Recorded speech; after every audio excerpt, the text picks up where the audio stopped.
Hyderabad hitech సిటీలోని Yashoda hospitals దేశంలోని ఏకైక ప్లాటినం సర్టిఫైడ్ ఎక్మో కేంద్రంగా అరుదైన గుర్తింపు పొందినట్లు ఆసుపత్రి ప్రతినిధులు తెలిపారు. కాకినాడలో ఏర్పాటు చేసిన మీడియా సమావేశంలో వారు మాట్లాడారు. ప్రాణాపాయ స్థితిలో ఉన్న రోగులకు అత్యున్నత ప్రమాణాలతో ఎక్మో సేవలు అందిస్తున్నందుకు గాను అంతర్జాతీయ సంస్థ extracorporeal life support organisation Yashoda హాస్పిటల్స్కు అత్యున్నత ప్లాటినం అవార్డు ప్రదానం చేసినట్లు hospital senior lead consultant doctor V Ravishankar తెలిపారు. ఈ సమావేశంలో యశోద హైటెక్ City marketing team leader Chandrashekar, SVV Ramakrishna తదితరులు పాల్గొన్నారు.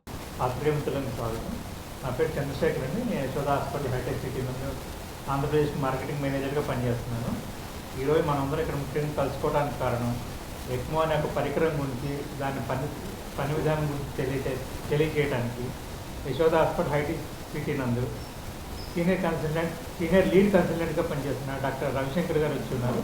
వారి మాటల్లో తెలుసుకుందాం. ఇది చాలా క్రిటికల్ ఉన్న సందర్భాల్లో వాడతాము. అలాంటిది మనము పేషెంట్ ఎక్కడున్నా, ఎలాంటి క్రిటికల్ సిచ్యువేషన్లో ఉన్నా కానీ మనం అక్కడికి వెళ్ళి ఈ ఎక్మో అనే మెషిన్ ఇనిషియేట్ చేసి మనం ఎయిర్ అంబులెన్స్ ద్వారా కానీ లేదా రోడ్ మీద వెళ్తున్న అంబులెన్స్ ద్వారా కానీ మనము పేషెంట్ని పెద్ద సెంటర్కి షిఫ్ట్ చేసుకోగలం. అయితే ఇందులో ఏముంటుంది అంటే మన వెంటిలేటర్ చేయలేని పనిని మనం ఈ ఎక్మో మెషిన్ ద్వారా అందించగలుగుతాం. ఈ మధ్య కాలంలో మనము భీమవరంలో ఒక కేసు ఇలాగే బాగా క్రిటికల్గా ఉన్నప్పుడు మనం అక్కడి నుంచి హైదరాబాద్ నుంచి మనం ఎయిర్ అంబులెన్స్ ద్వారా అక్కడ వరకు భీమవరం రీచ్ అవ్వగలిగి అక్కడ మనం ఎక్మో తీసుకెళ్ళి పెట్టి మనం అక్కడి నుంచి మళ్ళీ హైదరాబాద్ షిఫ్ట్ చేసుకుని పేషెంట్ని మంచిగా చేసిన తర్వాత ఎక్మో మెషిన్ వెంటిలేటర్ అన్ని తీసిన తర్వాత ఇప్పుడు నార్మల్గా ఆయన చేసుకోగలుగుతున్నారు. అంటే అలాంటి చాలా క్లిష్టమైన సందర్భాల్లో కూడా మనం పేషెంట్ని కాపాడగలుగుతున్నామంటే కేవలం ఇలాంటి పరికరం మనకి అందుబాటులో ఉంది కాబట్టి.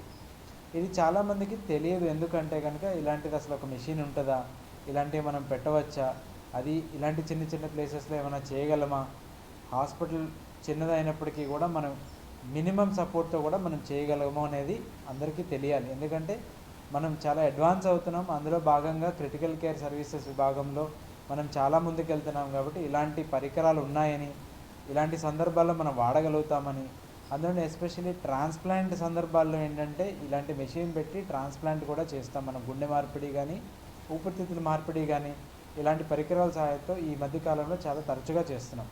అలాంటిది మన సెంటర్లో క్రిటికల్ కేర్ కానివ్వండి, ట్రాన్స్ప్లాంట్ సర్వీసెస్ కానివ్వండి, ఎక్మో సర్వీసెస్ కానీ ఇలాంటి అడ్వాన్స్డ్ థెరపీస్ మనకి అందుబాటులో ఉన్నాయి. మనం 24 గంటలు మనం ఈ సర్వీసెస్ ఎక్కడైనా ఎప్పుడైనా పొందగలిగే పరిస్థితిని మనం అందజేయగలుగుతున్నాం.